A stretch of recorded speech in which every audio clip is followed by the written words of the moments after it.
আরে বিনিময়ে মাস্টার রাতা রঞ্জনের কাছ থেকে বক্সিস পেল ওই কড়কড়ে 10,000 টাকা।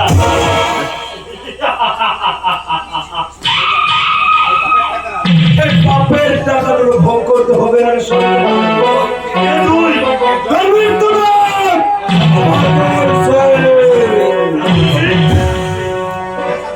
হ্যাঁ সাধন সিং বল শাশুড়ের বাচ্চা বল বল বকুল কোথায়? জানি না। না বললে সব গুলি করে মারবো। জানি না। বল শালা বল বকুল কোথায়?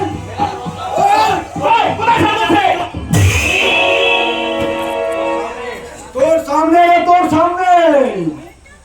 তুই আমি এই পলাশ ডাঙ্গা নির্যাতিত নিপীড়িত পলাশ